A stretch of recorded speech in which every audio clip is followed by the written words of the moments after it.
In the previous video lesson, we saw that aggression is more than just being angry. It involves behavior directed towards others that's intended to cause harm.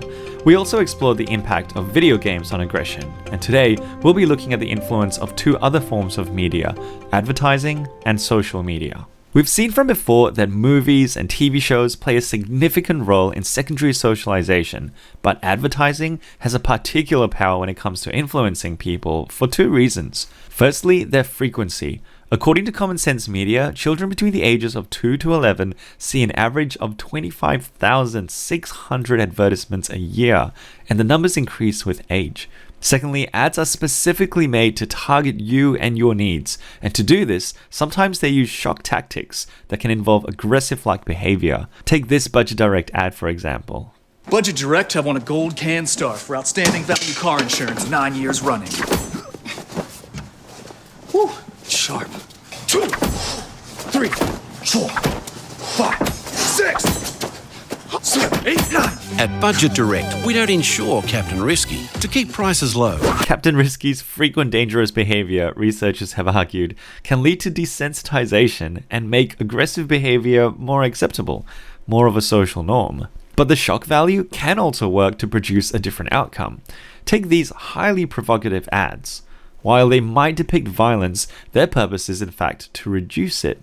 Government campaigns have been known to use shock tactics to help change attitudes and social practices around domestic violence and drink driving. Indeed, positive anti-aggression messages can spread effectively and quickly using social media as well. In 2014, Daniel Christie's family made the painful decision to turn off his life support following a brutal, unprovoked hit to his head that left Daniel in a coma.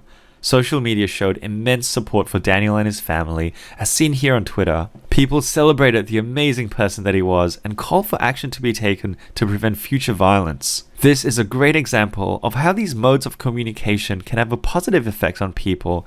However, it's also not difficult to see the dark side of social media. Increasingly, violent recordings are being shared on social media platforms, for example, students fighting at school.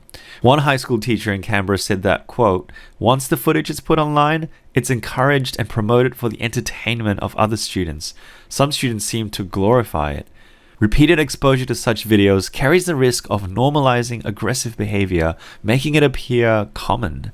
According to the general aggression model, it would also increase the likelihood of viewers of the video interpreting other situations as aggressive. But a specialized form of bullying can also happen online where people are deliberately hurt, cyberbullying. This is a clear form of aggression that can cause both psychological and emotional harm. Recent statistics have suggested that 1 in 5 Australian children between the ages of 8 and 15 have experienced cyberbullying. This may have taken the form of harassment, insults, threats, or rumor spreading, and because it's online, it can take place any time of the day, making cyberbullying almost impossible to escape. In many instances, the bystander effect has also been observed online. Australian researchers found that students often knew of others being cyberbullied, but chose not to assist, out of fear of becoming the next target, being rejected by peers, or uncertainty regarding how exactly they should help. Fortunately, it's currently easier than ever before to report cyberbullying, and agencies are working hard to ensure people know about these avenues. It's clear that communication tools such as advertising and social media can be used for both good and harm. There seems to be no end to the ways people can use it for aggression, but let's continue to be creative and brave enough to think of how to use it for the good of others.